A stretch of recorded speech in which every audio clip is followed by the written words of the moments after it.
വെറും 15 രൂപ കൊടുക്കേണ്ടടുത്താണ് കാറിന്റെ പെയിൻ ഇവിടെ നഷ്ടപ്പെടുത്തുന്നത്. അതെ, നമ്മളിപ്പോൾ റീസെന്റ് ആയിട്ട് ഓപ്പൺ ചെയ്തിട്ടുള്ള NHIVയിൽ ടോളുകളൊക്കെ ഇപ്പോൾ തുറന്നിട്ടുണ്ട്. ഇപ്പോൾ പന്തീരങ്കാവ് ടോളൊക്കെ ഓപ്പൺ ചെയ്ത് നിങ്ങൾക്ക് അറിയാണ്ടാവും. അപ്പോൾ അവിടുന്ന് നമ്മളിപ്പോൾ ഫാസ്റ്റ് ടാഗ് ഉള്ള വണ്ടിക്ക് ചാർജ് ചെയ്യുന്ന എത്രയാണ് അറിയോ? 130 രൂപയാണ്. ഫാസ്റ്റ് ടാഗ് ഇല്ലാത്തൊരു വണ്ടിയിൽ നിന്ന് ചാർജ് ചെയ്യുന്ന എത്രയാണ് അറിയോ? ഒരൊറ്റ പാസിന് 260 രൂപയാണ്. അപ്പോൾ നിങ്ങൾ ആലോചിക്കുക, ഇത് വെറും ഒരു 15 രൂപയ്ക്ക് കിട്ടാനുള്ള ട്രിക്ക് ഞാൻ പറഞ്ഞുതരാം. എങ്ങനെയാണെന്നല്ലേ, നിങ്ങളുടെ ഫോണിലെ ആപ്പ് സ്റ്റോറിലോ പ്ലേ സ്റ്റോറിലോ രാജ്മാർഗ യാത്ര എന്നുള്ള ഒരു ആപ്പ് ഉണ്ട്. അത് ഡൗൺലോഡ് ചെയ്ത് കഴിഞ്ഞാൽ നിങ്ങളുടെ വണ്ടിയുടെ ഡീറ്റെയിൽസ് ഫോൺ നമ്പർ കൊടുത്തു കഴിഞ്ഞാൽ അതിലൊരു ആനുവൽ പാസ് കാണാം. 3000 രൂപയുടെ ആനുവൽ പാസ്.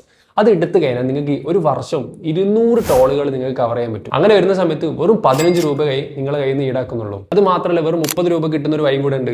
നിങ്ങളൊരു ടോളിന്റെ 20 കിലോമീറ്റർ സർക്കിളുള്ള ഒരാളാണെന്നുണ്ടെങ്കിൽ 320 രൂപയുടെ ഒരു പാസ് എടുത്തു കഴിഞ്ഞാൽ ഒരു മാസം അൺലിമിറ്റഡ് ആയിട്ട് നിങ്ങൾക്ക് എന്താക്കാം ആ ടോൾ യൂസ് ചെയ്യാം.